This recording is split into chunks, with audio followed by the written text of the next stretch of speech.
we are opposed around the world by a monolithic and ruthless conspiracy that relies primarily on covert means, on infiltration instead of invasion, on intimidation instead of free choice, on guerrillas by night instead of armies by day. There is little value in ensuring the survival of our nation if our traditions do not survive with it. All right, welcome to episode 107 of the Abuse Hour. It is I, your host, Coffee Long, coming to you unsupervised, unmedicated, and an unchecked threat to society. So, I am rolling hard in the mobile doomsday studio. I meant to record on the way to this little get-together I was going to, but I ended up on the phone instead, and so instead of doing that, I'm going to record on the way back from the get-together. As you can see, I fell well short of the partying hard mark. Did not get fucked up. I'm just like a regular person, just driving along in a regular doomsday mobile, just doing whatever, you know, the way that a regular person does. But it was a good gig. It was our guys. It was some fellas that put together a little get together, a little barbecue, a little stand around, have a drink, talk it up, and it was real nice, man. If you I guess you can't really put too high of a price on getting together with like-minded people, as they say. I mean, having to go around looking over both shoulders. Like, I wondered, you know, you watch stuff about, like, Iron Curtain countries, you know, Soviet Union, East Bloc, Poland, Bulgaria, and this. And, you know, you see this shit where people are like, oh, no, don't say that in here, don't talk this way. And you're like, wow, that must really fucking suck. But, dude, you're living it, man. Like, the fact that you got to get together, you got to go and actively find people and then secretively put out at the last possible minute, like, hey, here's where we're going to get together. Here's how we're going to do this thing. And everybody shows up, and it's like, man, it's dodgy, you know? Like, why does it have to be this way? And we were talking about it, a couple of the dudes, because a lot of the dudes, you know, that I just went to this thing, these are all very different people. Like most dudes are always going to be way younger than me. That's just the nature of things, right? Because I have no business still being alive. But anyway, there's some dudes that are pretty young. There's me that's pretty old. There's some dudes not quite as old as me, but there's single dudes talking about dating. There's old dudes talking about their kids, complaining about boomers and the whole deal. But the one thing that we all have in common is that we have an opinion that you're not really allowed to have. Yeah, your opinion that white people in a country founded by white people for white people should, for some odd reason, enjoy all of the same rights, privileges, and protections as non-white people. Which it would seem pretty fucking obvious on its face, but in modern day America, such is not especially the case. And so you have to meet in secret, not like you're going to discuss some secret fucking plans like, oh, how will we, you know, whatever the fuck, topple parliament or whatever, man. No such thing. Just to get together and hang out and not have to look over both shoulders before you just say what happens to be on your mind, whatever. But it was a real cool time. Some dude, it is kind of a trip. Like, guys show up and they will go the extra mile to, like, hey man, I'm gonna bring something. So like a guy, you know, sorts out the place you're gonna meet up. One guy brought, like, he sliced up a whole side of beef and did up some wings and had barbecued this shit up. It shows up with all this food, and we're like, damn. Me and another guy went to the store, picked up a bunch of booze, some beer, and a gaggle of snacks, because if I'm good for nothing else, I can certainly pick out snacks, right? But picked up a shit ton of snacks that will probably go uneaten. They'll get left for the savages, whatever. But yeah, it was a real nice time, man. Real cool. I talked to a dude that significant other is a Russian woman, and he I guess he had gone to visit his in-laws. And he's saying that, like, yeah, he wants to go visit his in-laws and such. Like, he's, you know, got to do the whole dick dance. Because I looked at flying out to Russia just to check it out, man. I thought it would be cool. And apparently still, like, there's not really a way that you can just fly out there and like, yeah, I want to fly into wherever the fuck. And you got to bounce through. Oh, sorry. Oh. But you got to bounce through somewhere like Serbia, or this guy's talking about Istanbul, and then you can fly in there, fly wherever the fuck you want. But he's talking about these dodgy Turks, and their little racket is like, yeah, you fly in, that's a whole separate flight, and now it's basically like you got to get off and deplane, and, you know, as though you were staying there, but now you get back on, and it's like a whole new flight with a whole new process, like you just showed up, and you're going to get right back on the same fucking plane and continue on to your destination. I was like, all right, man, whatever, dude, as long as it fucking works. But I asked him about, like, how much ass pain was it, man? Like, was it a lot of paperwork, a lot of dick dancing? And the guy's telling me, like, no, everybody was pretty cool. He said one of the times he flew in, he got pulled out of line because the visa that he had didn't start for 6 hours. So it looked like he was trying to show up 6 hours early. You're showing up with no visa. So they pull him out, and they're like, hey, what the fuck is it with you? And he's like, what? He's like, all right, it's 6 hours. I'll go sit over there. And they're like, no, you won't just sit. Like, we're going to deport you. Or, we can remedy this with a little bureaucratic fee to file the paperwork, and, everything will be taken care of. Do you have cash on you, sir? And he's like, yeah, I have cash. Jesus, just, all right, whatever, here. And pays up and gets out. But he said, other than that, everybody was super cool, and things were super affordable. But, I mean, whatever, dude. I'd like to try to line something like that up. Like, in my free time, because I have so much of it. But, if we ever do that, I'll be sure. Well, one, I'll have to definitely scrub my phone of any, Austrian art student related memes, just on the off chance that they're like, we just don't like the look of you. We'd like to see what you've got in this folder right here. I don't want that, because who the hell knows what happens after that. Anyway, if I do ever end up doing that, I might have to do like a video episode of like, hey, check it out. Here's some shit. Maybe there's a way I can make myself look like my little avatar. It wouldn't be too difficult. I'd have to find a cigarette, I suppose.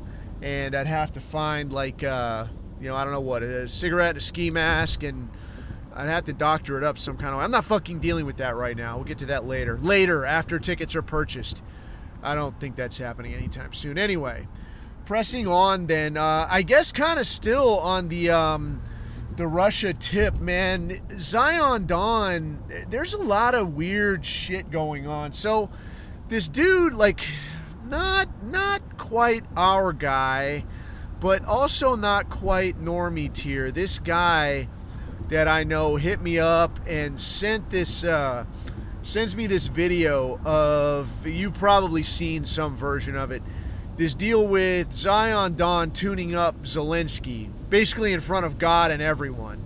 And like, your initial reaction is like, I want to sit and enjoy this. I want to just savor it because, like, make no mistake, I am not a fan of the t-shirt Jew. Like, this is not fucking cool to me in any way, shape, or form. Like, if you've read anything about these people and the way that they do business, there's a book, and I've mentioned it before, called I want to say it's called The American Jew, like a history of his career.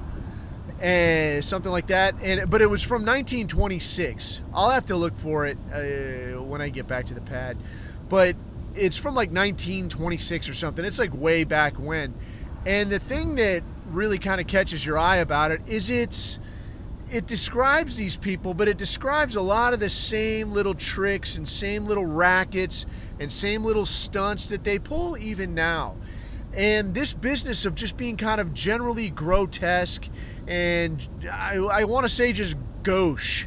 Yeah, I mean, if I was an artsy fag, then I would say like just terribly gauche. Just untoward, unpresentable, unsavory, just not fucking cool.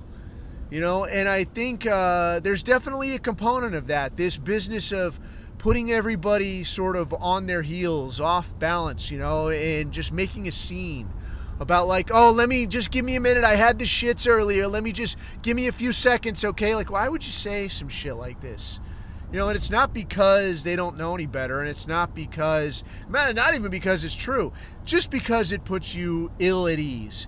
You know, and I honestly think that this guy owns a fucking suit. I know he does. I mean, for that many billions, and I can't imagine how many billions that guy's got stuffed away in some villa in Switzerland, that I know this guy's got a suit. He's probably got lots of very nice suits, but he doesn't fucking wear one to the UN. He doesn't wear one to the White House.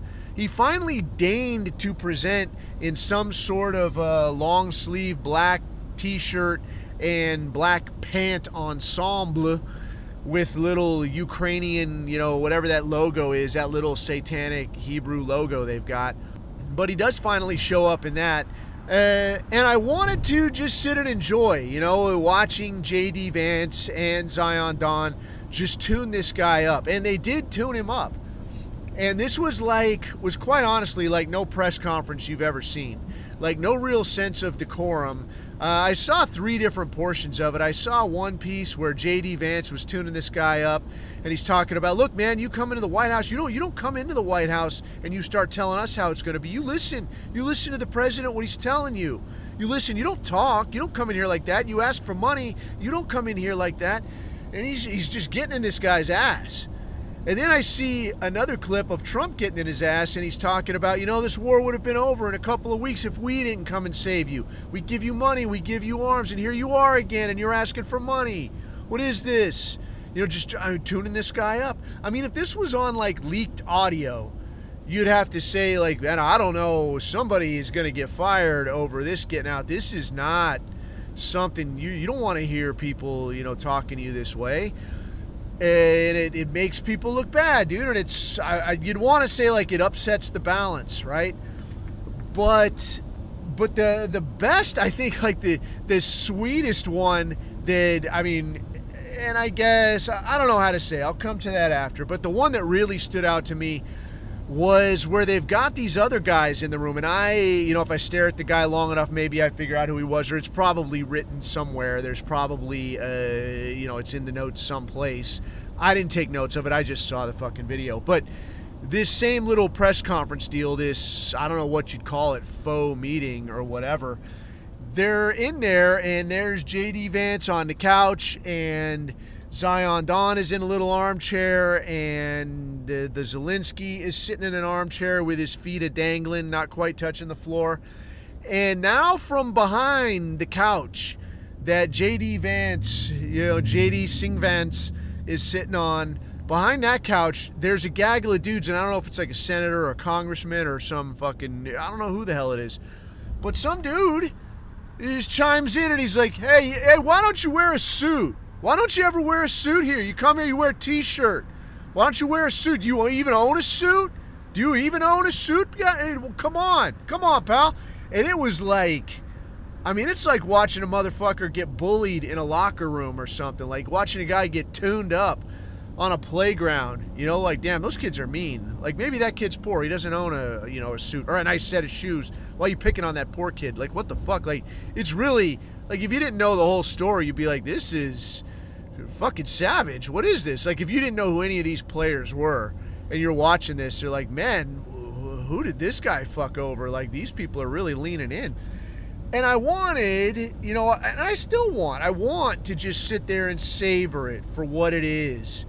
For this mooching Hebrew fuck to finally be getting tuned up, to get straightened out and, like, take your fucking t-shirt, take your fucking begging ass, take your fucking villas in Switzerland, take your wife's fucking shopping trips in Paris, take all your fucking co-conspirators with their suitcases full of dollars American, take all that shit and fuck the fuck off back to your fucked up, corrupt ass, shithole, frozen fucking wasteland of a country, and don't never fucking call again. Give me my fucking mixtape and fucking beat it.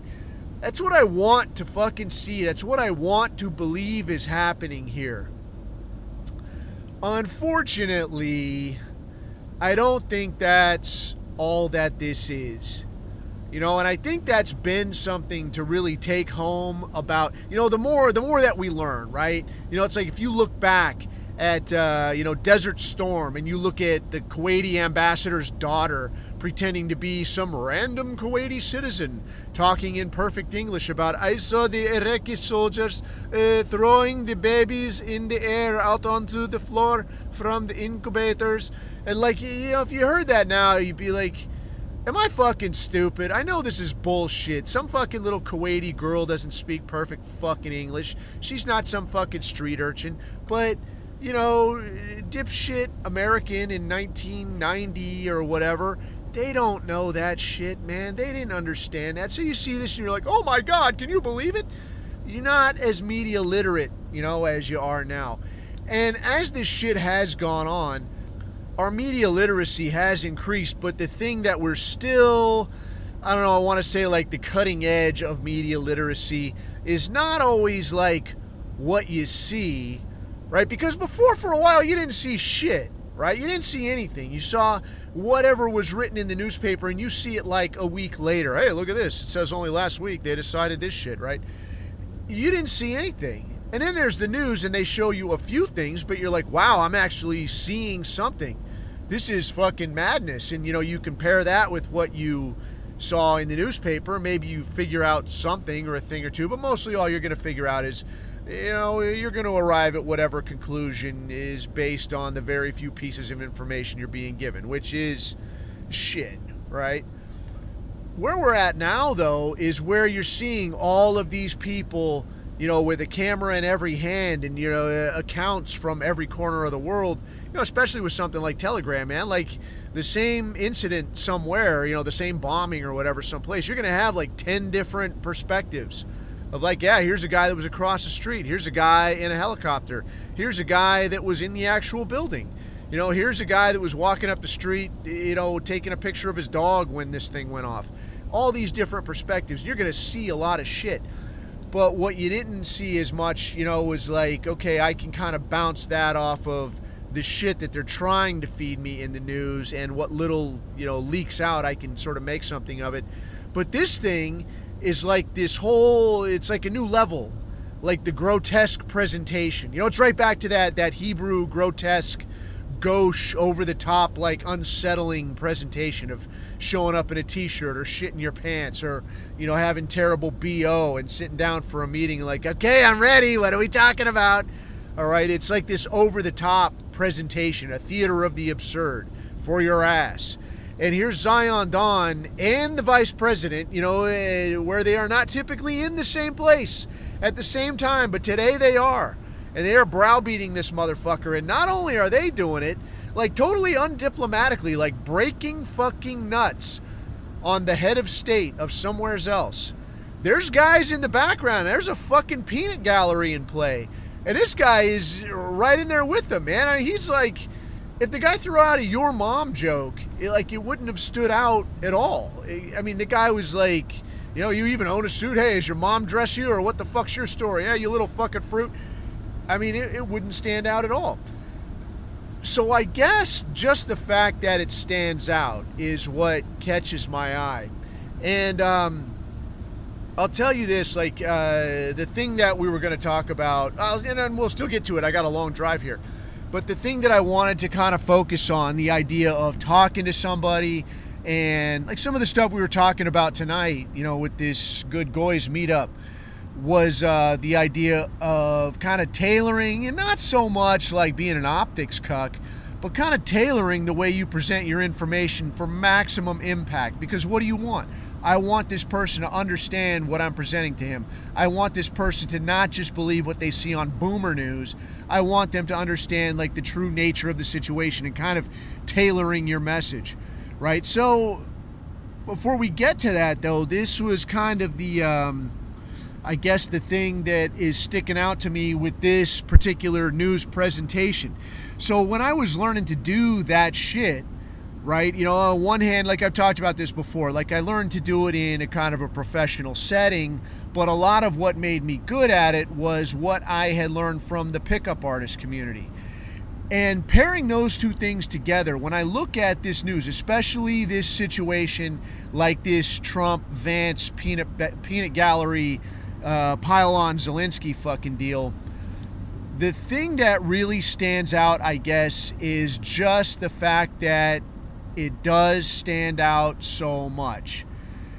And in terms of talking to somebody, like I had mentioned before, like I had done in-field interrogations. And again, this is not smacking somebody's fingers with a hammer. This is just, I'm talking to guys on target. I'm figuring out, like, who is this fucking guy? You're Mohammed bin whoever the fuck. You own the house. That's Abdul bin Mohammed, your son over there, whatever.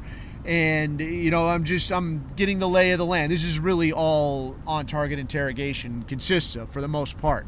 But what you're looking for is just a fly in the ointment. There's not really, you know, when you get in the weeds with these things, a thing that is like, aha, I have this specific strategy. All you're really looking for, it's like unraveling a sweater. You're looking for the thing that stands out. What's the thing that stands out? What's my in? What's my thread to pull? What the fuck is going on here? So when you look at like a body of work of like all of this shit that you've seen and heard about, whatever, this Ukraine shit or anything you've seen in the news in the last fucking 3 months even, you see all of this shit, but it's got a consistent flavor. It's got a very consistent flavor. And even Trump-related stuff, where this guy gets on TV, he talks and he says things and he presents ideas, but it's got a very consistent flavor. And even underneath all the hyperbole and the bullshitting and the big talk and the promises and the amazing, you're not going to believe it, everybody says it's going to change the world, you're going to be, you know, you think you know, but you don't know half of what I have planned. Even behind all of that shit, this event really fucking stuck out. So when I see something like that, the first thing I have to be inclined to think is that this is not a thing that happened. This is a thing that you are being shown. And I'm not trying to say that like, well, the whole thing was staged, bro, fucking Q, bro. What I'm saying is that this was a very deliberate approach. This did not just happen this way by accident, right? Like, they didn't all go in there of the same mindset that, like, you know what, fuck this guy. You know, we don't even need to really discuss this. You know, I think we're all on the same page here. Let's just fucking hammer this guy. Fuck this. No. They went in there very specifically, I'm going to say these things, because there were spots where old Zion Don was sitting very quietly and just letting it all happen. And if you'll notice, like, and I didn't see the entire thing sequentially, so it did appear to me that Zion Don went last. Like, he let these other characters warm Zelensky up for him. And I cannot honestly see, like, having been in the military, and I've been in rooms with senior politicians, I've been in rooms with, you know, for foreign countries, some, you know, well, not to dox, very fucking big people, very fucking relevant people whose names you would know. I've been in the room with flag officers when they're dressing people down, all right? And what you will not do as somebody junior to that, you will not, one, you'll never step on that guy and be like, hey, and another thing, motherfucker. Like, no, if that guy is talking, you'll keep your fucking trap shut. But the thing you'll do on top of that, or will never do, is you're never going to get this thing going in a direction that the boss has to bring back online. So if he's in here trying to make nice with who the fuck ever, this sheikh, a premier, another officer, you will not go in there and shit talk some, you know, even like his attache guy or something. You know, if the guy's got like a junior officer that's his bitch, and the guy, like, whatever, slammed the door in your face and didn't say sorry, like, you won't walk in there and give that guy shit, because you're going to set the tone of the room all wrong. And then it's going to have to be, hey, it's okay. Yeah, hey, you know, accidents happen. Let's get this meeting back on track. Why don't you shut the fuck up back there, okay? Don't make me have to undo something that you ruin, okay? No, so you'll avoid making these definitive kind of statements or taking these definitive positions, and you definitely won't be any kind of antagonistic. So when you see like a JD Singh Vance, and you see whoever the fuck, congressman, senator, whoever the fuck it is, standing behind the couch just straight flipping shit to this guy, you can't assume that those people were not just greenlit, but pimped. Because understand, like, you're burning a bridge you won't ever get to build back. So, like, you know, if hypothetically a JD Vance wants to run for president, or that guy behind the couch wants to run for president, or wants to be some kind of a senior diplomat someday, somehow. If you were ever hoping to build bridges in any kind of way that necessitates a relationship through Ukraine, that shit ain't happening, because you just made this guy look like a fucking Slipknot on on worldwide fucking TV, in front of God and everyone, in front of this whole country and in front of all of his people. You fucking basically kicked this guy square in the fucking balls. So there's not really a way for you to look at that and tell me that, like, oh yeah, no, this was just, these guys they got carried away with their emotions. Like, no, man, this was fucking coordinated. So it was coordinated for you to see it. Because usually when they come out for these things, you know that it's like, yeah, you know what you're going to say, I know what I'm going to say, we're all happy to be here. And even if it didn't go well, it's a process, and we did make some progress today, and we don't have time to continue today, but maybe we continue another time, and hopefully somewhere down the road things work out. No, this was very much like, fuck you, starting from the janitor. The janitor comes in, says fuck you. The guy that fills the soda machines comes in and says fuck you. The woman that answers the phone walks in, says fuck you, all the way up the line to the guy at the top of the fucking food chain. And he's like, yeah, you know what? Without us, you'd be fucked. So fuck you. Get the fuck out of here. So that was very much the way this went down, and it was very much made for you to see. So the question then is why? Why were you shown this? And that's my question for exactly, like, why are you showing me this? So in looking at the question of why was I shown this, I think, maybe an easy way to get to the bottom of that is to ask ourselves, well, what did I take away from it? What was the message I was meant to take away from it? What could the message was pretty fucking clear. All right, that, like, 1, we're done with fucking Ukraine. 2, this guy's a fucking clown. 3, we wasted a shit ton of money. And as you know, by all the fucking singing and dancing over the last several weeks, this administration, bunny ears, is not one to waste money. We are frugal. We spend wisely. We make smart choices. We don't piss money away. But now, what else does that pair with? Right, it pairs with fucking Israel. Because looking at the shit that's gone on over there, he's floated it a few times, and you'll notice this shit in the news. They will float things a few times, because they floated like Iran. Hey, what do you think if we fight Iran? Yeah, no, you're not feeling it yet? Okay, yeah, no, we don't need to do that right now. Let's do something else. What about fucking China, bro? Fucking fuck China, right? Yeah, fuck those guys. No?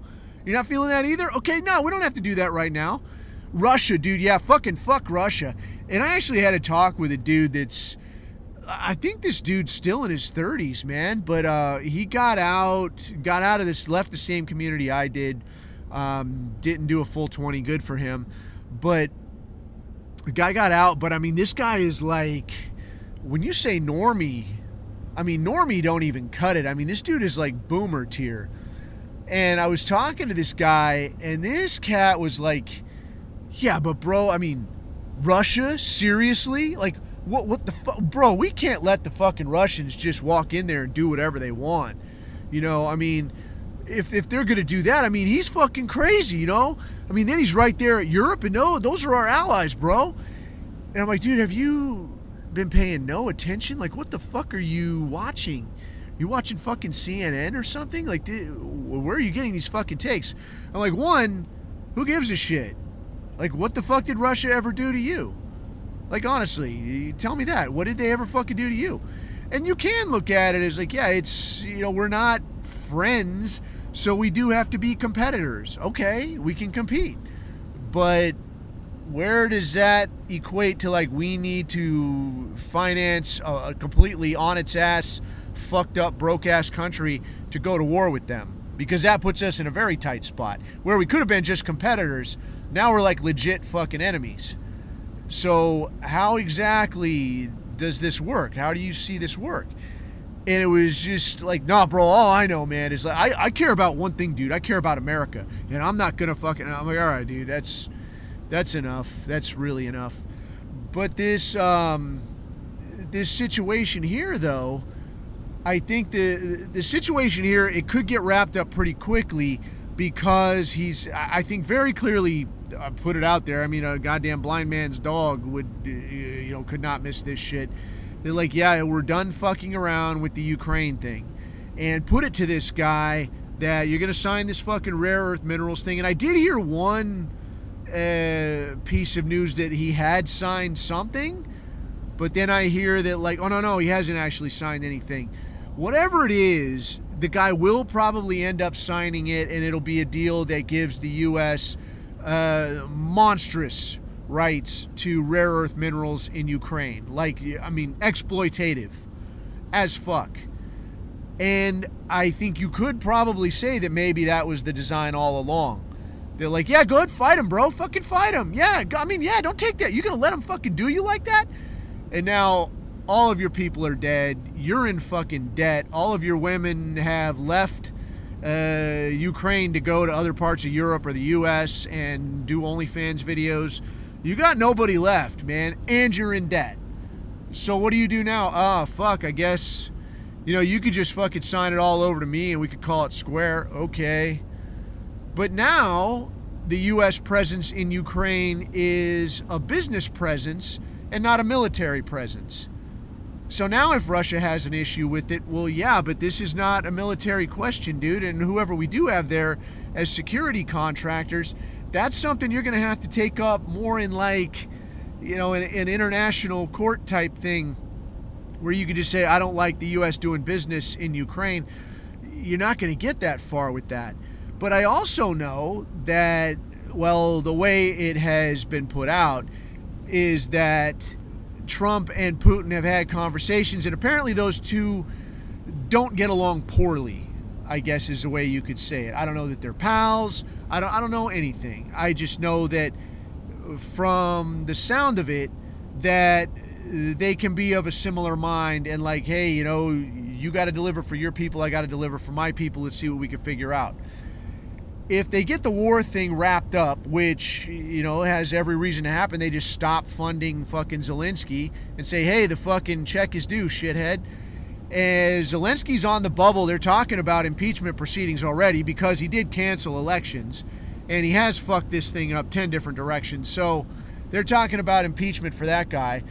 But if he could get this thing ended and get anything that even loosely resembles acceptable terms, which is basically just don't hang everybody, don't let the Russians have us, and we'll see. Maybe he gets to stay. Maybe he doesn't get exiled. But then again, who gives a shit? Take the billions you stole and just fuck off. I mean, why would you not take that deal? Well, again, yeah, why wouldn't you? Because you're a Jew and you don't know when to stop. But if you were sensible, why would you not take that deal? For Russia's part, though, if they can get some business going with the U.S., like their economy is already doing well in spite of the many, many, many sanctions. So if they can continue to do well and sanctions are lifted and business can be done with the U.S. or even just with Western Europe, I mean, they will take off like a motherfucker. So if Putin can be the guy that makes that happen, I mean, he's pretty much set, and I mean, that guy's pretty much set anyways, but it's all good for them. The thing they do have, though, the piece of leverage they do have is knowing that Trump does kind of have to get this thing done because somehow, like we talked about last time, motherfuckers are still, I mean, look, I'm not a Zion Dawn fan, but at this point, the guy's been in office like, just over a fucking month? And people are out here flipping shit about like, well, why do fucking eggs cost so much? You assholes wanted fucking cheap gas, fucking cheap eggs. Oh, you happy now? Everything's still fucking expensive. And I'm like, dude, it has been a fucking month, right? And you're whining like this. It's a bit much. But knowing that these people really, really want this motherfucker to fail, we can assume that Zion Dawn does need a win. He really needs this win. And it does look like that as opposed to his, Gaza fucking, Gaza on the Riviera or her fucking whatever, Gaza resort, Gaza town, I don't know. Nobody liked that idea. Nobody liked any of these other ideas. People do like to get the fuck out of Ukraine idea. But if he can make that happen, and then puts together, I don't know what a deal with Russia would look like. It would probably be some kind of a 3-part deal where we see some kind of trade benefits with Western Europe and or China, and those places, China and or Western Europe, sees a benefit vis-a-vis, I like to work it in, vis-a-vis the natural gas and oil situation coming from Russia. And in turn, we agree to make the sanctions go away. That's, you could call that like it's a win-win-win for everybody. But knowing that Trump has to get this thing done, Russia can come to the table and be a little bit more of a hard ass about like, I don't know, I need to see some genuine benefit. I mean, we're doing fine on our own. Look, the economy is up. What do I give a shit what you have to offer? Because by all fucking rights, through this violation of the Minsk agreement, they could just keep on rolling and take all of fucking Ukraine for themselves and be like, hey, asshole, I don't know what fucking mineral rights you're selling. That's our fucking shit now. Like, I don't care what you you're shit out of luck. That's Russian shit now. If you want to fly all the way over here and go to war with us in the freezing fucking cold, then by all fucking means, be my guest. But you're already deep in debt. Western Europe is on its fucking ass. You would be coming to us to start shit. We are not starting shit with you. So you will have a fucking problem. That's very much a course that Russia could take.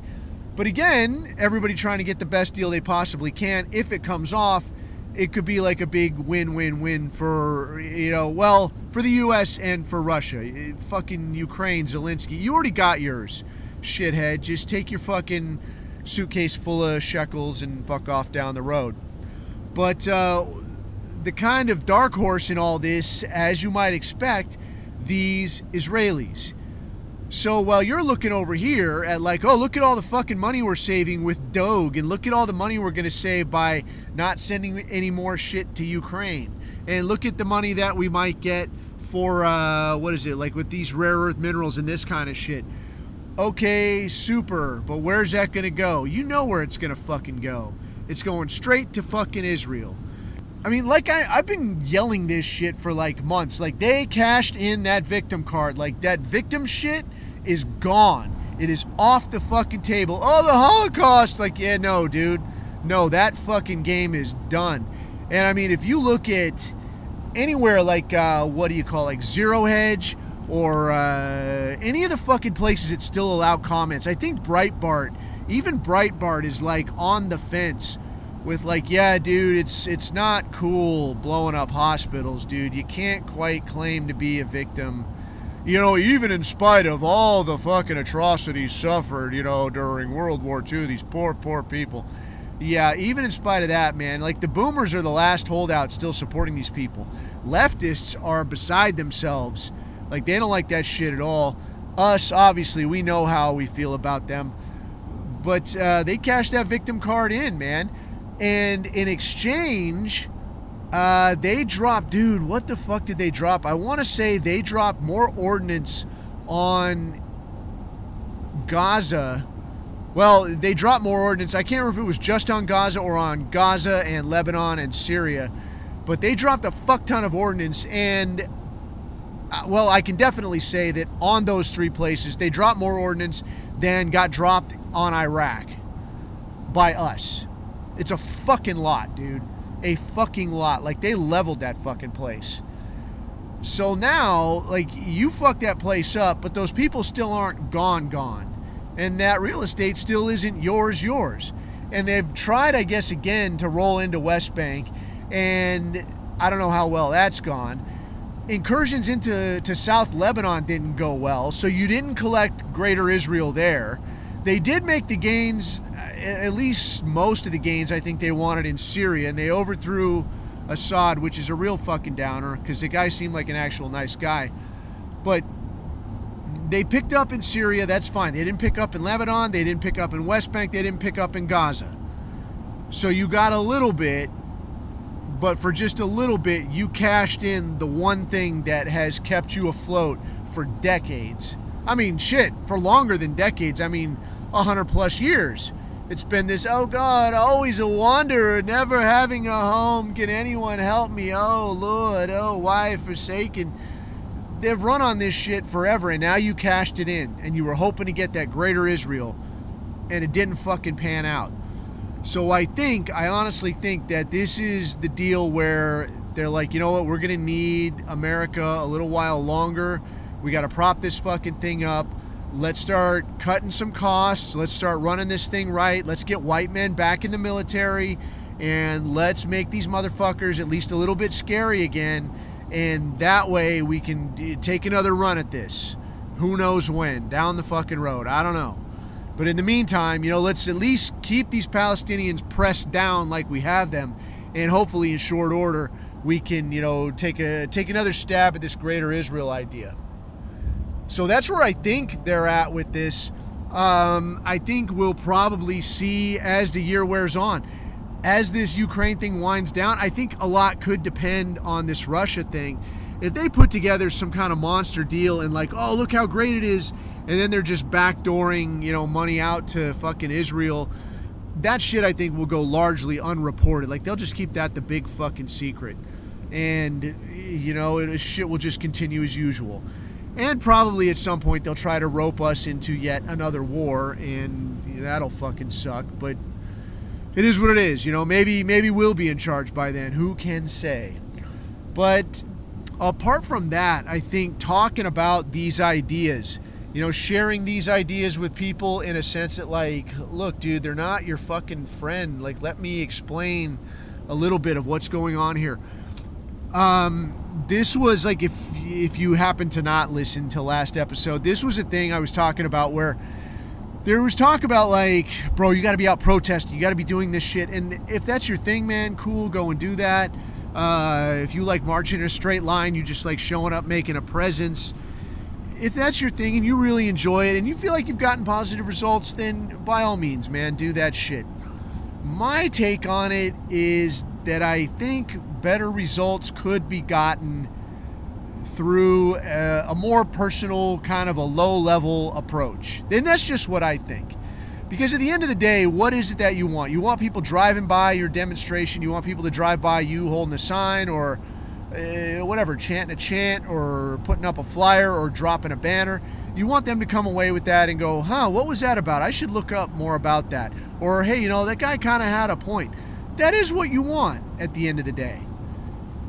To me, to my way of thinking, a quicker, probably more efficient way to get there would be to just have conversations with people.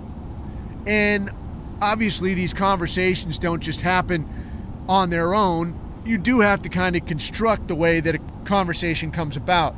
So to kind of get into that, I wanted to give like a little breakdown of how this kind of thing works in the sense of getting people to see things your way, but also from like the pickup artist perspective, because this shit, when it just came out, this shit was like black magic. And I can tell you that this shit does actually work. Like, it's really quality stuff, and it does play on a lot of really no shit psychological principles that you can exploit just in a conversation to make someone, just to force them to say, yeah, you're not wrong. You know what I mean? Because at the end of the day, that is something you want. You don't have to sit there and say, yes, coffee, everything you're saying is right on the money. Coffee is my God now, and I will believe whatever coffee says. I don't need you to say that. All I need you to say is, I can't say that he's completely wrong. That is enough. That opens the door for more down the road, all right? So I guess kind of coming from the top, I will approach this from the perspective of the pickup artist thing, because the deal with the pickup artist thing, if you haven't listened to it previously where I talked about this pickup artist thing, this was something that came out way back. I mean, dude, like 20 years ago, this shit came out. And this was like, as the internet was becoming readily available, like you could still do that shit, but like to have it on your phone, like in your hand all the time, this wasn't something that people really had, right? So you had to still actually get a lot of information from books and little deals like this. And I mean, dudes have been chasing ass since the sun started going up and down. And this whole thing, I think, was kind of born out of guys who were just, I want to say this, like after the hookup culture really peaked, and I guess probably around 2000, when it was like, this was really like the prime time of like, you go out, you meet someone you never met before, you go home and you take a huge risk with your health, and then you go your separate ways. And that shit went on. And there were like entire rules of the road and ways of doing things that revolved around that shit. But just like there were dudes who were doing well with that, there were dudes who were getting absolutely no play. And those dudes were fucking bummed about it.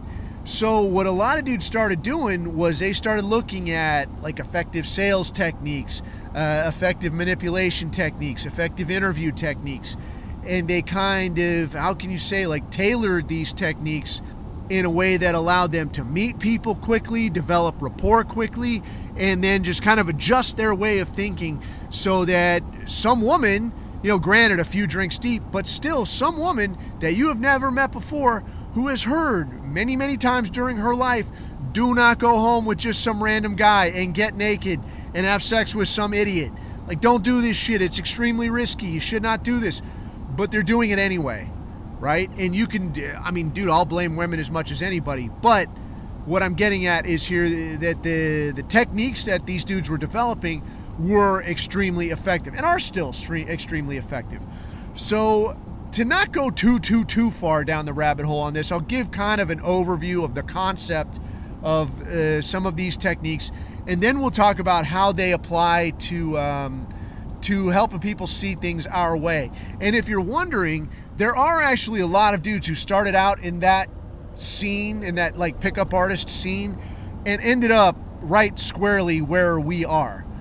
It is a legit inroad. There's like the libertarian inroad, the conspiracy theorist inroad, the 9/11 inroad, the pickup artist inroad. Like, no shit, it's a fucking thing.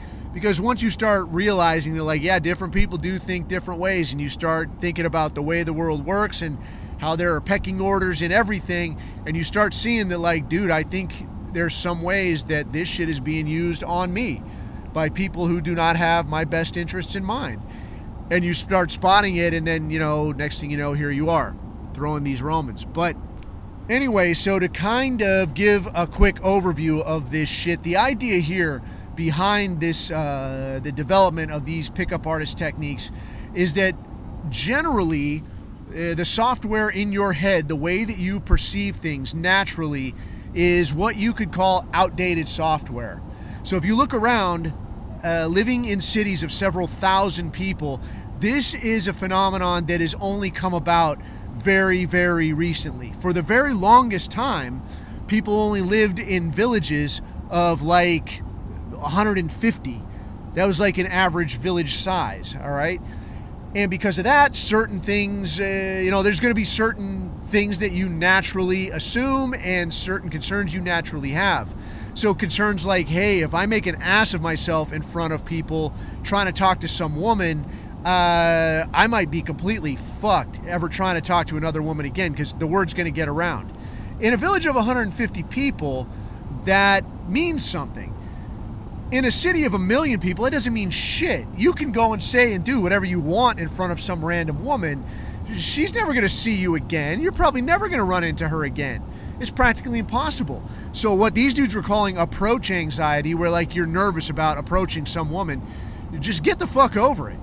And they would talk about, like, they'd have little practice sessions of like, go up and just say, like, they'll give you something to say. Like, you have to go up and compliment her socks, or go up and say that you thought she had gum in her hair, or go up and ask, is that gin you're drinking because it smells like gin and only whores drink gin, whatever. Like, you just go up and you fucking approach. And that'll help you get over that that little anxiety you have about, yeah, man, I don't want to embarrass myself in front of the rest of the village. Interestingly enough, like this 150 number, this is something that appears again and again when you look at the psychological component of how many people do I consider, close to me. So there's a number called the Dunbar number, and it is about 150. But the concept of the Dunbar number is this is what people consider their social circle. So the idea of the social circle is that it's like if you saw somebody in a restaurant would you feel weird if you didn't acknowledge their presence? And that's anything from like, oh, that's that guy, I see him around sometimes. Oh, hey, what's up, dude? What's up? Like your UPS guy or something. Maybe a little wave and that's enough. Don't go over there. Or the kind of person that you would call if, say, you had to move a body. Like there's somebody that you know, like, oh man, I really fucked up. I got to call somebody. Who will I call?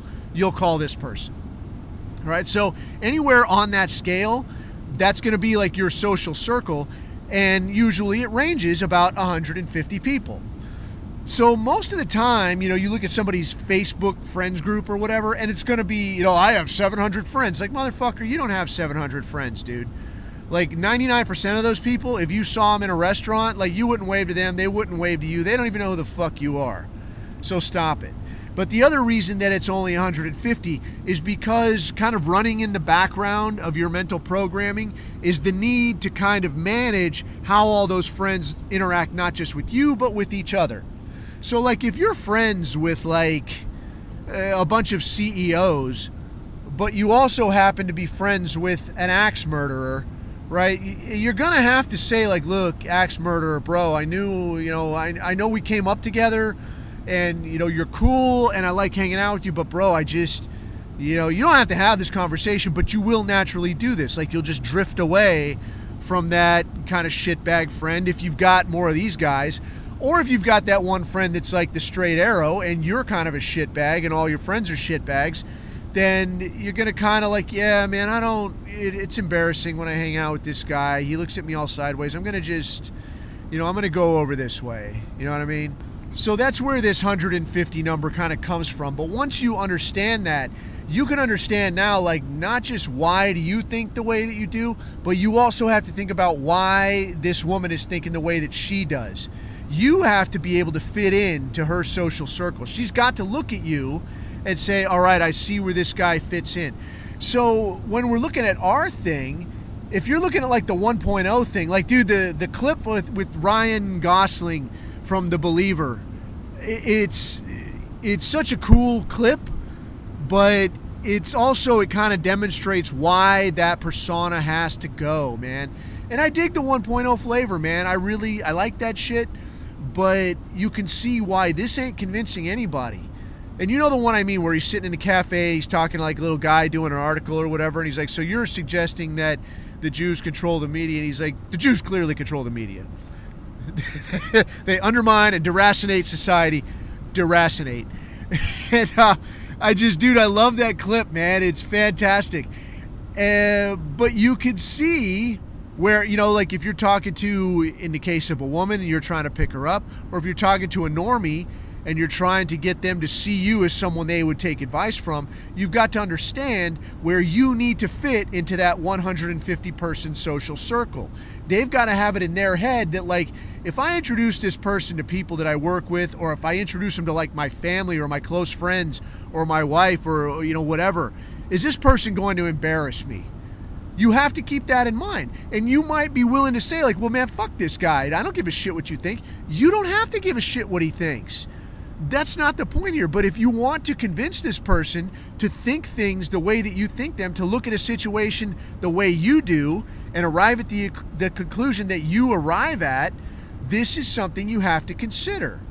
All right? Because nobody's bringing fucking 1.0 to Thanksgiving dinner. All right? That's just the news. But if you're the kind of guy that's like, dude, this guy is just the coolest. This guy's cool as shit. Man, dude, you want to come to Thanksgiving? Like, oh, I can't. I have just so much else going on, but I really appreciate the invite, right?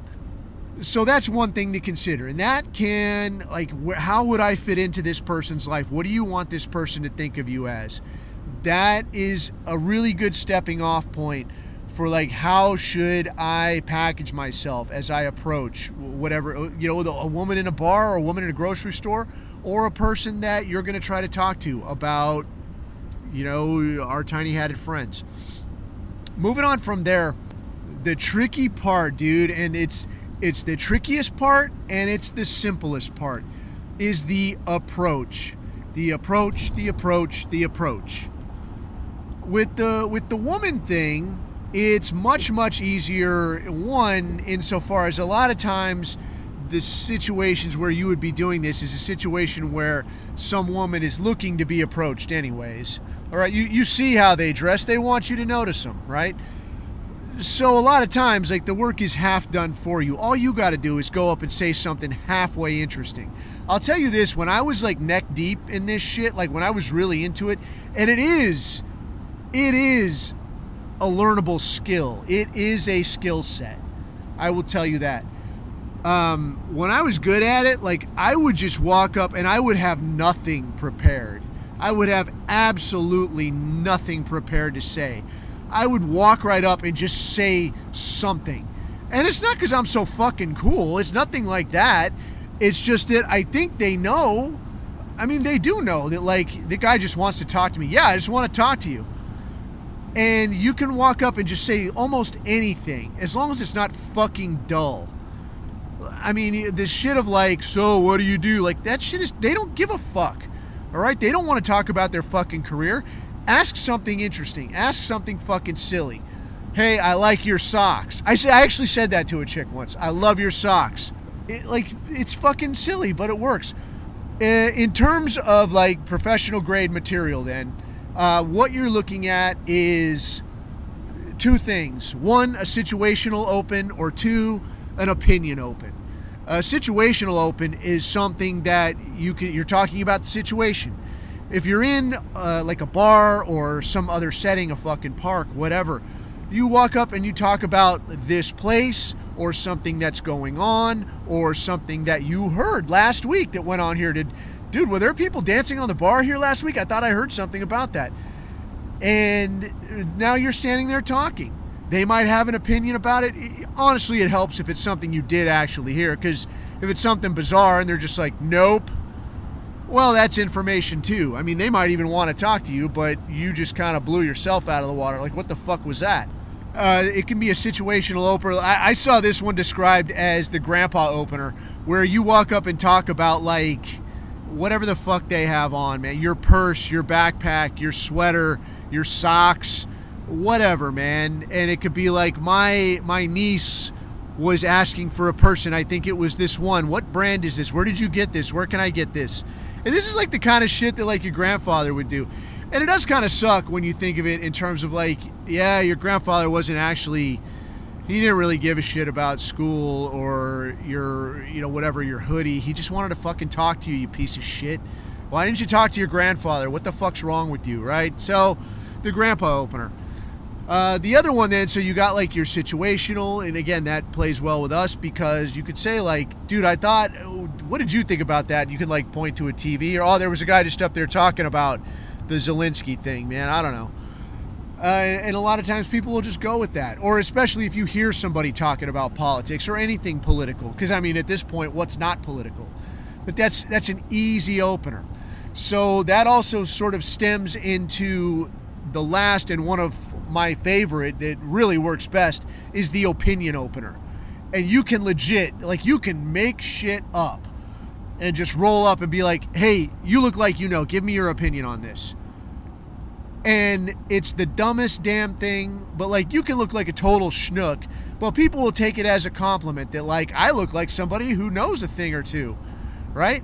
And you can go up, and it works good if you've got like your friend with you, and if they kind of understand the opener, that helps as well. Whenever I would do it, like, the idea here is that you yourself, you have to take kind of the schnook position, like the dipshit position, like you were wrong. Because if they're going to take, the person, your target, if they're going to take the more reasonable position, you don't want to, you don't want to have to argue with them or some kind of shit. So, like, if you were hitting on a woman, dude, what? Something like, how about girls who cut their hair really short?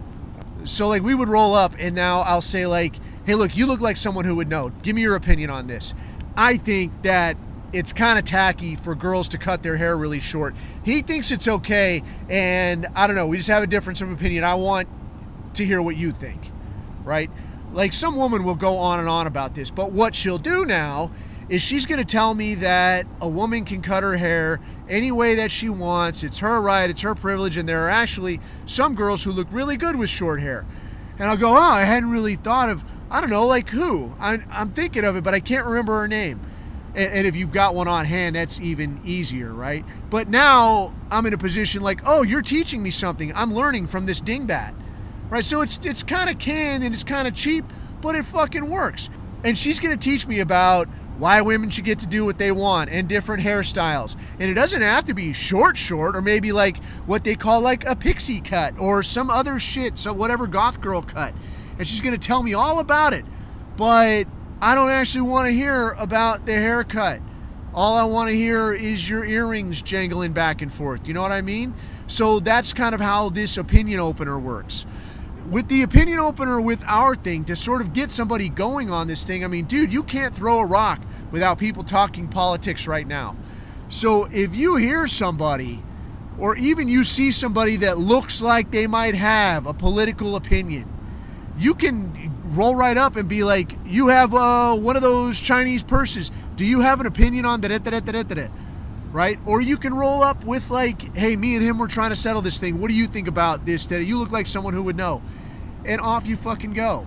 So now you're in the middle of this conversation, and this was, this was one that I learned from the pickup artist community that translated perfectly to like the informant interrogation type of work. And it's a fucking monster.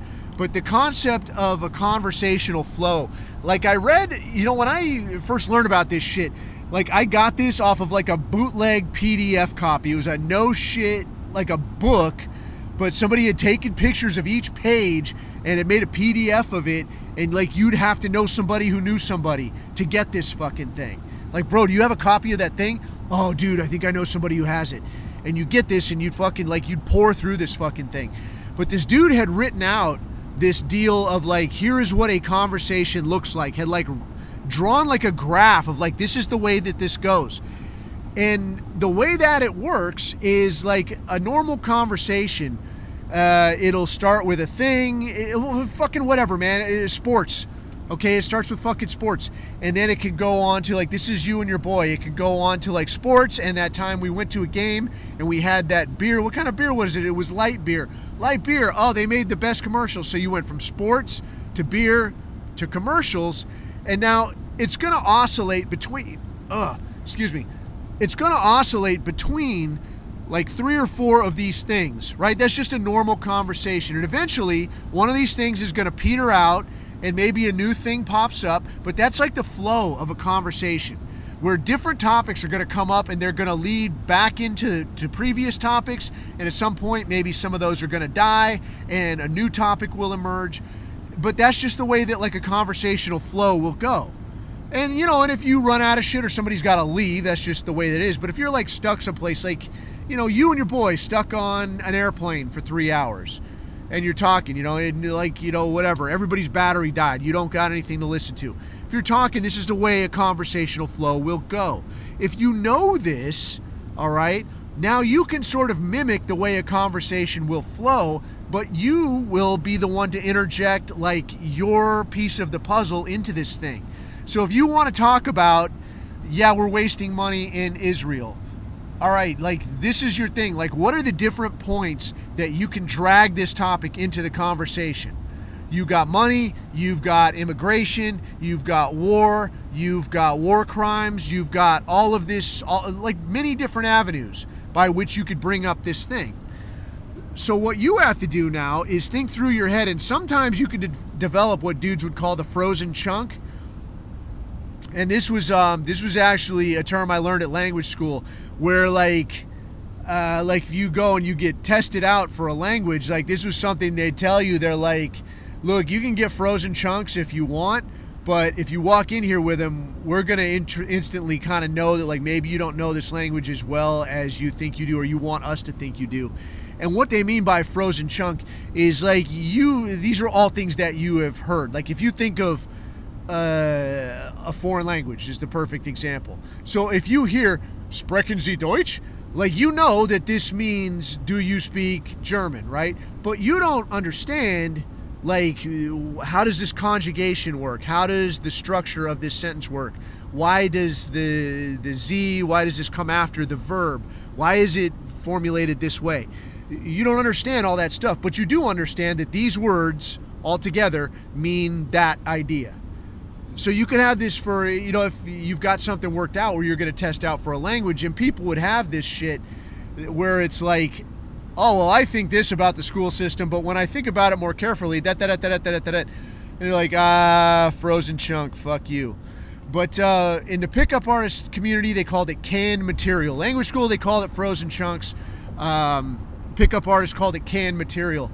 And what this was like a piece of dialogue that you had worked out specifically. So it's not like the political debate speech where this, like, I was born a middle-class kid, okay? And my mom worked every day, 12 hours a day to come home, like not shit like that.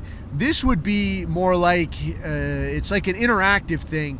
And the one that I had read about in this book, it was one of, okay, here's a good one. This is a really good one. This isn't the one I was going to share, but this one's really good. This is it's called the best friends test, but you'll see what I mean. So the idea here is you roll up and you say, maybe you by yourself or you with your friend, whatever, you roll up and you approach, say, two women in a bar, right? And you're talking and you're like, hey, let me ask you something. Are you guys best friends? And they'll be like, oh yeah, maybe, yeah, sort of. You're pretty close friends though, right? You go, yeah, and then you say, well, so in every relationship, you can kind of tell, like, one of you is like kind of the dominant one and one of you is more the one that does whatever the other one says. And they'll kind of like look at each other and like, I don't know. And this actually works better when they're not really best friends, because a lot of times best friends with women will be like, oh yeah, I'm the one that just does whatever. She's like so bossy. But so the idea here is then you go, okay, let me ask you this. Do you guys use the same shampoo? And now one of them will always look at the other one. Sometimes they'll look at look at each other at the same time, but reality is whatever you say it is, right? So you say, do you guys use the same shampoo? And now, like, the answer is that, like, oh yeah, so like the one that's looking at the other one, you're looking for the approval. So you're looking to see what she's going to say. Now, a couple things could happen. One, they'll just think you're like, it's just a parlor trick, which it is. It's fucking stupid. It just keeps the conversation flowing. But the other part of it is that if you do get anything out of this, now you know which one of these is going to mother hen if you were going to try to take one of these out of here, right? So if you try to take the dingbat out of here, she might look for approval from this other one and be like, oh no, my friend's going to get all mad at me. I can't. Fuck, right? So if you were kind of either or on this thing, you either got to go for the dominant one, or you got to get your wingman to suppress the, if it's a fat chick, sorry man, it's your turn, jump on this grenade so I can do my thing over here.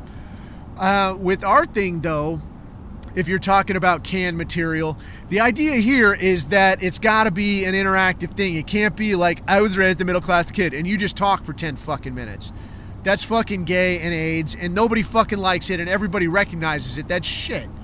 All right? So have your points that you're going to try to get to, but then the other part of this is that they've got to answer some kind of question. Like, what do you think about X, Y, and Z? So when you start talking about, this is where this kind of parlays in, is that when you start giving them the room to speak, when you start asking questions, you got to have your questions set up. And I'm not, like, let me rewind a little. Like, I'm not saying you got to do this shit to convince people of what we're, talking about. Because what we're talking about is, honestly, like, is the truth, dude. And I've said 1,000 times, man, if you can make this 6 million number make sense for me, I'll be on your side tomorrow. I just haven't seen it so far. So we're only talking about the truth here, right? So just the same, you are talking to people that have been brainwashed since birth to believe a certain thing. So there is going to be some steering required. But so to do this thing, when you start talking to people about, well, what do you think about this? Sometimes you have to do a little bit of what is called frame control. And again, this is another pickup artist thing where, like, reality is what I say it is. And what's normal is what I say it is. So if you're looking over both shoulders and you're all hunched over and you're like, I'm just not really sure about this 6 million thing. Like, you look like a fucking cashew. Stop that shit. All right? Stand up straight. And they're like, how can you even deny something as clearly documented as this? If you just laugh it off and you're like, no serious person believes that. like total frame control. Like that frame just shifted. Like what's normal is not what it was 5 minutes ago. You just realigned what that person sees as normal. But you got to stand the fuck up straight. This is probably where the approach is the easiest. The frame control is the hardest. And I will tell you that within our thing, just like within hitting on women, the frame control is something that we all got to practice hard. Because you've been beaten so fucking hard about the head, neck, and shoulders with, oh, eternal victim, oh, like 6 million, oh, how could you possibly say, oh, it's so well documented, oh, the most written about, oh, so many confessions, oh, all these victims. Are you going to say to this old woman that she's a liar? You're absolutely right, I will. I mean, if she's lying, why would I not, right? So frame control, like always being willing to stand up straight and be like, no, man, this is reality right here. And just like, I mean, dude, this Zion Dawn, this is something that this guy is an absolute master of. Like, I won't give that guy too much credit, but this dude has frame control like 10 motherfuckers. Like, this guy could stand there and with a straight face tell you that the moon is made of cream cheese. I mean, he could tell you that you've got $1 million in your pocket right now, and you'll start feeling around. Like, maybe I do. Let me check this out. Maybe I'm the one that's all fucked up. Like, this dude is really good at this shit. And like, no, I'm not apologizing. I have no idea what you're talking about. And I mean, this guy frame controlled his way past what should have been a throwaway election, out of a bunch of felonies, and straight back into the White House because he's like, yeah, this is all bullshit. It's total bullshit. I mean, did the guy do all that shit that they're saying he did? Yeah, I'm sure he probably did. But, I mean, this guy fucking ran with it. I mean, this guy did not back down. So that, if nothing else, should illustrate just how strong frame control is if you will grab onto it. Some of the other items there, these are things called cognitive biases, and you can look this up. There's books on this shit, and this is something that salespeople use, is cognitive biases. So the idea of the cognitive bias, this circles back to the outdated software in your head, where your brain is programmed to survive in a world that no longer exists. Like, you're no shit programmed to survive in a hunter-gatherer, 150 person type setting, right? That's the fucking facts. And I can demonstrate this to you by, if you look at any kind of a sales thing, what are they always telling you? They're telling you about limited time only, dude. You got to get in here. You got to get it now. If you're going to get it, now is the time. Do not fuck around. Do not wait. This is called a scarcity bias. So if you're talking about, if you want this, whatever the fuck it is, this car, right? This fucking Nissan Altima with 200,000 miles on it. If you want this thing, you're going to have to get in here now, right now, today. I got 10 other people looking at it. Limited time only. I'm making special offers today, only this weekend. Get on down here. Check it out. 200,000 mile Nissan Altima. In the back of your mind, you're like, fuck, dude, if I want this thing, I got to go now. That's the scarcity bias, like getting into your, like flipping your little switches. If you think about it, honestly, you know that there are plenty of Nissan Altimas out there with 200,000 miles. You'll be able to find another one tomorrow if you just look for a little while.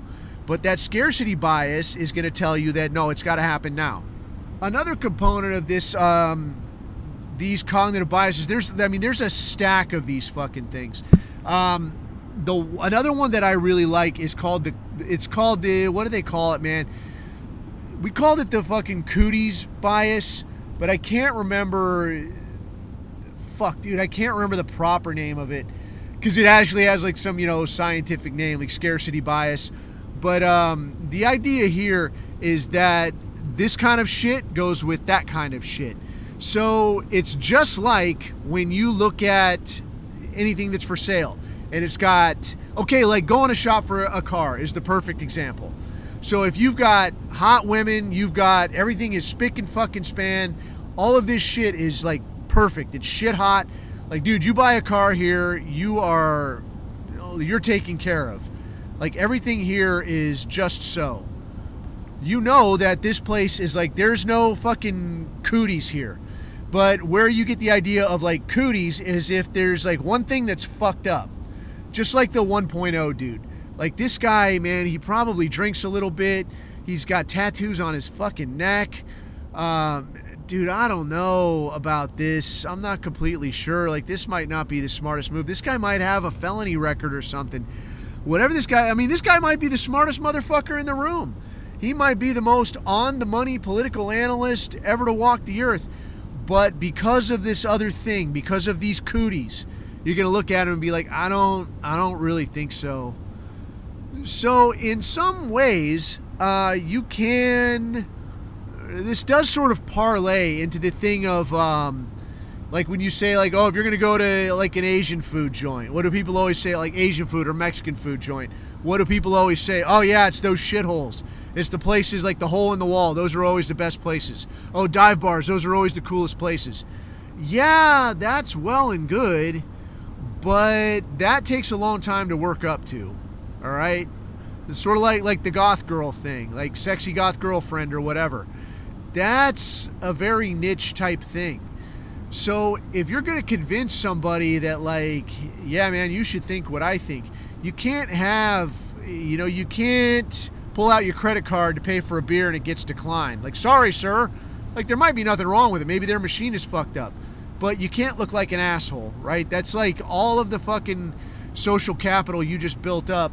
Like, that just got shot to shit because you obviously don't have your finances squared away.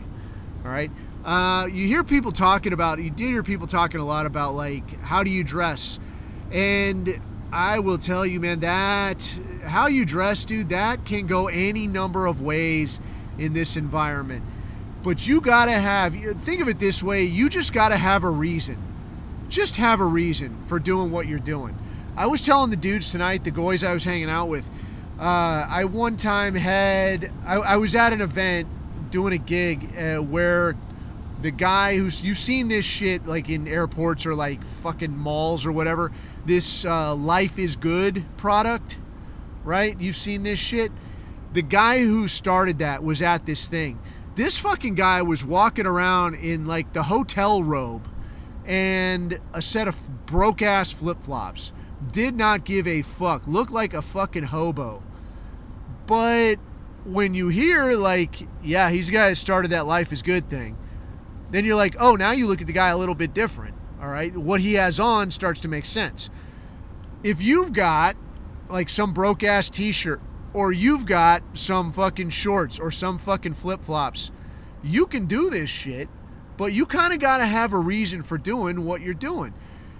The same way if you're doing like the optics cuck thing where you're dressed like in a fucking suit, or a fucking light blue tuxedo like you just came from a Mexican wedding or some shit, you need to have a reason to look like that too. Don't try to act like you just walk around wearing a suit all the fucking time, right? That's fucking silly.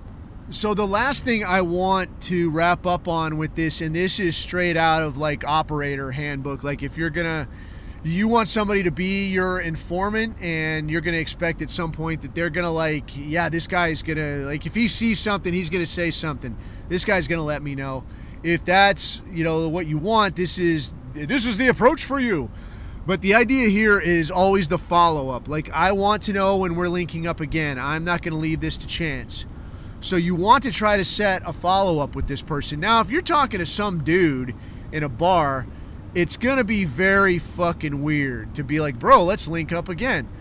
But it can be a thing of like, if during the course of the conversation you talk about, hey, do you hang out at this place? Oh, I've never been here before. Is this a place dudes hang out or a good place to get a beer or whatever? Any of that kind of shit, that's good shit. Maybe you run into them again, as you wrap up. You can put that in during the conversation. Then when you leave, like, yeah, dude, if you hang out here, man, I might be back through town. Good talking to you. I'll see you later, whatever. And good enough. Maybe you talk again. If that's not your cup of tea, or it is someplace that you're never going to be again, you can give homework assignments where you could be like, dude, seriously, take a look at whatever the fuck, a book or an article or a video or anything off the top of your head. If you've got something when you're talking about videos, know your audience, man. If it's somebody that's right on the fence and ready to throw Romans and just needs a little push, your rope of the last battle, greatest story never told, this kind of stuff, yeah, shill that shit. If it's somebody that's not quite there yet, that's maybe kind of like, I don't know, dude, I don't know. But if you have got some quick, short kind of a video that's like, look, dude, here's like a total impartial analysis of it. Here's like a 10-minute YouTube video. Look up whatever the fuck. There was one that I saw a while ago. I think it was called Were the Germans So Stupid? And it was like, it's like 10 minutes or something like that. And it's like a really good thing. Like, wow, I hadn't thought of it like that before. That's a good fucking point. So that was one that I've used before, and it works pretty good. And I think it actually is still on YouTube, you know, surprisingly. But apart from that, man, if I think of some more, I'll add it in the next episode. But that's like a good overview. If you do those things, like if you do these things, like none of these things are like a one punch, like, you know, people are going to become wind-up soldiers and you'll just do whatever you say now. But if you can get some level of skill with any of these items, your chances of convincing somebody to see things your way goes up, up, up. And like I said, yeah, if I think of something else, I'll include it on the next one. But for now, I think I'm going to probably get going, man. I'm almost back to the pad. And yeah, I'll tell you what, dude, I think I'm going to get back on the back into a cocktail or two here and there. One of the dudes in the chat was like, bro, I'm going to get some drinks. Oh, sorry, coffee. I'm like, bro, don't fucking apologize to me. I was only taking a step back from this shit to see if it would do anything to my lagging tea levels. But alas, it did not, so I don't give a fuck. And actually another dude hit me up and was like, hey, man, I really appreciate you talking about that, man. That's like, I know it's hard to talk about. I'm like, what? Not really. But I'll tell you what, though, I did see a thing, because I had seen this before, and I didn't think anything of it. I saw it a few years ago, but I looked for it again because this whole fucking thing reminded me of it, and it's this deal called operator syndrome, and it's basically like dudes that live a lifestyle of like very high stress and sleep deprivation that leads to endocrine disruption, where like your hormones get all fucked up because you're stressed out of your fucking mind and you're not sleeping right. And it's one of these things that just snowballs. And it talks about how, yeah, okay, you could say PTSD, but that's also like a component of all this other shit. That's not, like, all this other shit is not just PTSD. Like, you know, having a sense of like, yeah, I'm not really thinking about 5 years or 10 years down the road. I'll just be happy to get through next week. Like, that's a huge component of that. Or like just this mental, like an emotional numbness of like, yeah, I ain't really happy. I ain't really anything. I'm just kind of, fuck it, man. I don't know. Just whatever. Like that's a thing. But a lot of this, it all kind of goes together. And then honestly, it's not just for operators. Like, this is anybody that lives this kind of life. And increasingly, this could be like just a regular Joe. You're a guy in a fucking cubicle. Like, you're trying to not get fired by Shaniqua in HR. You're trying your ass off to get some kind of a promotion, so maybe someday, somehow, you could have a couple of white kids to rub together, right? You're busting your ass. This shit's stressful. You're staying up late. I mean, it's the same fucking thing, dude. So, this shit is, like, operator syndrome is not just for operators. But, yeah, I looked at that shit and it was like, yeah, you do this shit long enough, man, like, you'll get some permanent negative side effects. And I'm like, oh, that explains it. So, first chance I get, man, I'm fucking getting on the T train, and then we'll see who gets fucking jacked and tan, right? In any case, I think I've had about as enough as I can stand, and I'm sure you've had your fill. But if you dig this shit, leave it where somebody could find it. And you could give me a hard time at niceguy.coffee on the gram, t.me/the abuse hour on the Telegram, or t.me rant room, and dig the fucking chat associated with this complete sack of shit podcast. Otherwise, it's available anywhere shady content is purveyed. And until next time, you just keep your eyes on the horizon, keep your neck out of the noose. I have been Coffee, and these are my takes.